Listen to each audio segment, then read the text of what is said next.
It's been fun watching this rivalry. I'm going to call it a rivalry with Ohio State over the last 4 years, especially since you've taken over back 10 years ago. But the last 4 have always meant so much on the line for so many different reasons. This year, you just kind of touched on it. It still means a lot for your senior class being senior day and the program trying to build as you move forward. Do you look at this as a rivalry? Do you look at this because you have so many players on your team from Ohio? You had success there. You're from that state. How do you look at this rivalry? You know, I look at it as an opportunity to always sort of, I don't know if I call them rivalries. It's always about measuring up. You know, playing your best, doing your very best, getting ready every single game. But, you know, because I am from that state and that's where I grew up, and because I spent two different times in my life, in my coaching career at Ohio State, you know, it makes it a little bit more special. I think it does for everybody. It makes it more special for our players because some of them didn't get recruited by Ohio State. A few did. If you had opportunities to go there, more likely they didn't. So there's a little bit of a chip there maybe. But all in all, I think it's become even more, maybe a bigger rivalry because the last 3 games, not the first one in 12, but the last 3 games have meant so much. You know, really, in 2013 it was for the championship. In 2014, I think we were both 7-1. Yep. And you know, whoever won would move forward. Whoever lost had to sort of regroup, and they won. And then this last year, again, it was sort of the same way. We were both, I think, 7 or 8-1 or something like that, 8-1 or 9-1. We were both 9-1. Just after. Yeah, we were 9-1, and so we had just beaten Maryland, and we're coming to Ohio State, and then going to go play Penn State.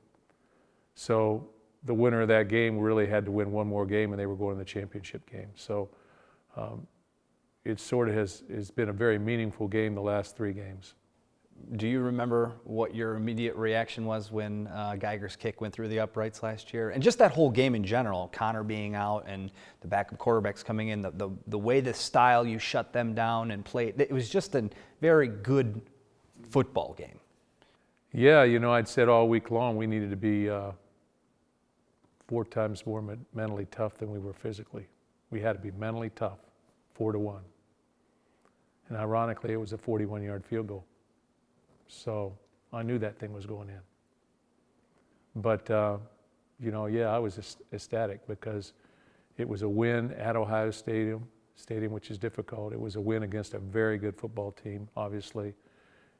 It was a win against a team that had beaten us the year before.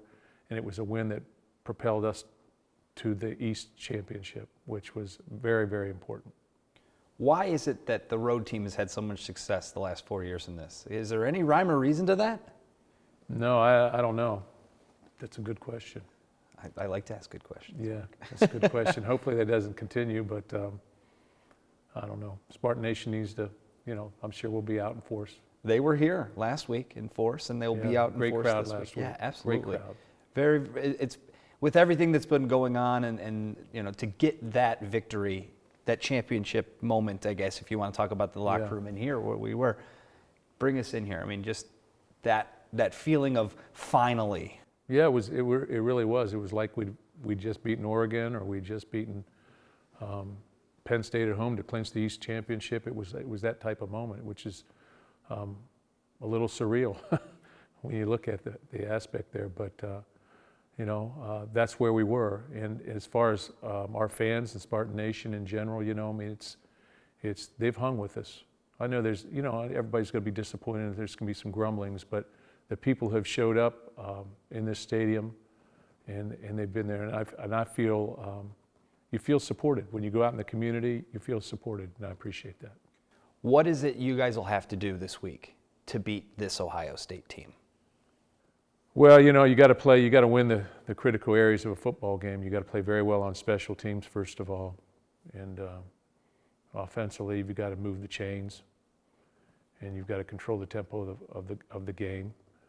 And then, you know, defensively, you know, you've got to stop J.T. Barrett and Curtis Samuel and all the skill that they have. Mike Weber from Cass Tech, but difficult assignments, but doable, always doable. I mean, you never go into a football game saying, I don't think we have a chance to win. We've always had a chance to win here. What we do on the field guarantees win or losing. If you fumble the ball, if you turn it over, makes it more difficult. If you can't run the football, it makes it more difficult. Even though they're a spread football team, they've got to run the football to be successful. That's their MO as well. Great defense, run the football, big plays. So it's pretty much everybody's MO. Playing against number 2 team, trying to get the upset, as you mentioned, they did it. Michigan State's done it many times over the years.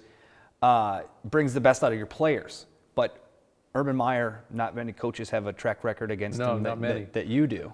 Well, no, that may have a track record that he has. Oh yes, well yes. But coaching against him, does that maybe bring out the best in you as a coach, knowing that you're matching wits with a guy that's well, proven? It better. You better bring out the best in me, because you got no shot if it doesn't. That's not just me. That's our staff and our players, because they really have. We've won a lot of football games here, and the last 3 years prior to this. But what he's done in 5 years is incredible. I think he's got 4 losses. Yeah. In 5 years. 2 of them to you. Yeah, but only 4. But yeah, we'll focus on the small things. He's 2-2 against us. Other than that, he's 50-2 or whatever, 57-2 or whatever it is. So 55-2. But very well coached football team, and they'll come here and he'll have them ready to go. I know he'll have them ready to go. I asked you last Tuesday about the town hall meetings and how that might have helped. You said, well, we just had them yesterday. Do you think after 1 week, I know it's just 1 week, small sample size, but those meetings might be a nice start to be the turnaround of when you guys continue to pick up the pieces and continue to move forward? Players making plays, players controlling a locker room, players deciding certain things relative to how they go about their next step. I think that determines football team success. And,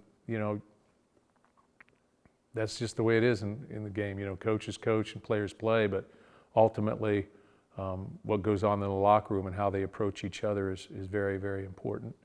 And how they handle problems on the field, problems, off the field problems, when you lose, how do you handle those problems? How do you go through and fix things? You got to at least fix things from your own mental standpoint. You got to wrap your head around, okay, this is where we're at, and this is what we need to do to change. And those are the difficult things to do when you're young and 18 to 22-year-olds, because the future is now, and they live in the present so much. But our guys have done a great job. They have repeatedly every single week, and we've gotten ready for every single game. I mean, the Michigan game, we were ready to play. Yeah. Illinois game, ready to play. I mean, I can't say there's a game that we have not been ready to play. But we just have to play well, and that's a statement for not just our senior group, but for our entire football team. They've come ready to play. They've invested their time and their efforts, and to try and be as good as we can be. We've got some injuries, we've got different things going on, but just got to make plays. But our conviction is there. Senior day and this senior class, having gone through so much success, and to have it, Tyler was very much open in the camp, saying, "This is my team now, and I'm gonna, we're going to try to measure up to what the seniors. The bar's been set so high, and for them to fall short of that, it has to be upsetting to them. But this is their last chance to go out." I mean, really, it's sort of like I said. When I said, "Hey, what's our mantra? What are we going to try and do this year? We're going to try and go back to back." Well, what do you want from Tyler? You want him to come in and say, "Gee, I hope we can do this. I hope I can do this." You have to approach everything and take control of everything, every moment, and you have to aim high, and you have to have high expectations of yourself and a high degree of confidence, especially at that position, or you got no shot. So I think we've done a good job here of adjusting. Okay, this is the next thing we got to do. We've adjusted. He's done a tremendous job adjusting, having to step aside and let another guy play a little bit. Or start. Yeah. Then he's battled through an injury. And he's maintained his poise and maybe playing his best football right now in his career, individually. So this will be a big game for him, being from that state as well, and I'm sure he's looking forward to it.